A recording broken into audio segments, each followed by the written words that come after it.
It was, so please your highness. Well then now have you considered of my speeches? Know that it was he in the times past which held you so underfortunate, which you thought had been our innocent self. This I made good to you in our last conference, passed in probation with you, how you were born in hand, how crossed the instruments, who wrought with them all things else that might. To half a soul and to a notion crazed, says thus did Banquo. We made it known to us. I did so and went further, which is now our point of second meeting. Do you find your patience so predominant in your nature that you can let this go? Are you so gospel to pray for this good man and for his issue, whose heavy hand hath bowed you to the grave and beguarded yours forever? We are men, my liege. Aye, in the catalogue you go for men, as hounds and greyhounds, mongrels, spaniels, curs, sots, water rugs, and demi-wolves are cleft all by names of dogs. The valued file distinguishes the swift, slow, and the subtle, the housekeeper, the hunter, every one according to the gift which bounteous nature hath in him closed, whereby he does receive particular addition from the bill that writes them all alike. And so of men now, if you have a station in the file, know I the worst rank of manhood, say it, and I will put the business in your bosoms, whose execution takes your enemy off, grapples you to the heart and love of us, who wear our health, but sickly in his life, which in his death were perfect.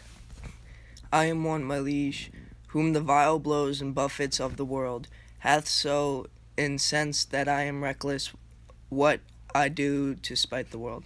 And I another, so weary with disasters, tugged with fortune, that I would set my life on any chance to mend it or be rid of it. Both of you know Banquo was your enemy. True, my lord.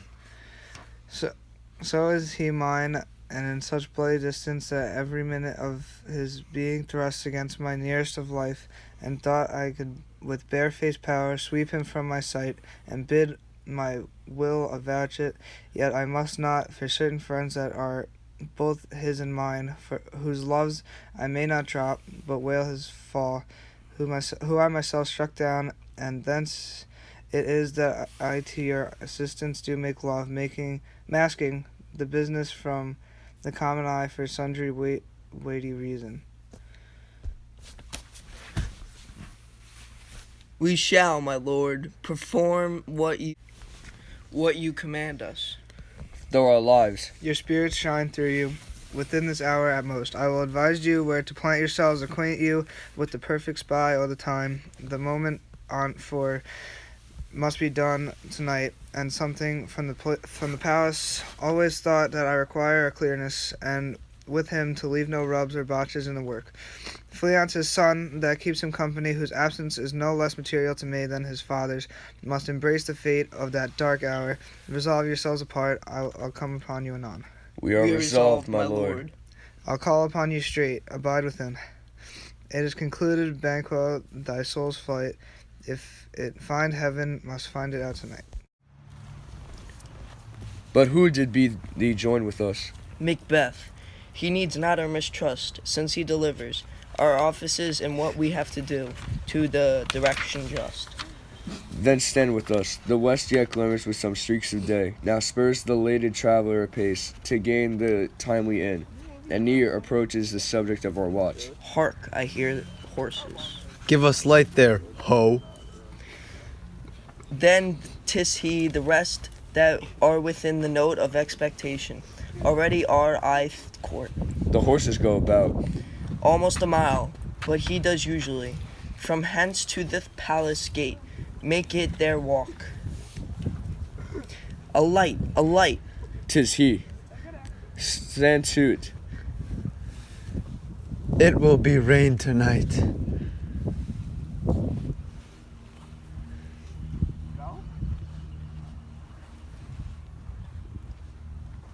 Let it come down. These are really good seeds. This is great. Oh, treachery, fly, good plans, fly, fly, fly! Thou hast made revenge! Oh, slave! Why should I play the Roman fool and die on mine own sword? Whilst I see lives, the gashes do better upon them. Turn, hellhound, turn. Of all men else I have avoided thee, but get thee back. My soul is too much charged with the blood of thine already. I have no words, my voice is in my sword. Thou bloodier villain than terms can give thee out. Thou losest labor. As easy mayest thou the entrenched air with thine keen sword impress as make me bleed. Let fall thy blade on vulnerable crests. I bear a charmed life which must not yield to one of woman born. To spare thy charm and let the angel womb thou still hast served. Tell thee Macduff was from his mother's womb untimely ripped. Accursed be that tongue that tells me so, for hath it cowed my better part of man. And be these juggling fiends no more believe that palter with us in a double sense, that keep the word of promise to our ear and break it to our hope. I'll not fight with thee. Then yield thee, coward, and live to show the gaze oath time. We'll have thee as our rarer monsters are, painted upon a pole, and underwrit, here may you see the tyrant. I will not yield to kiss the ground before young Malcolm's feet, and to be baited with the rabble's curse. Though Burnham would become to Dunsinane, and thou opposed of being no woman born, yet I will try the last before my body. I throw my warlike shield lay on Macduff, and damned be him that first cries hold enough.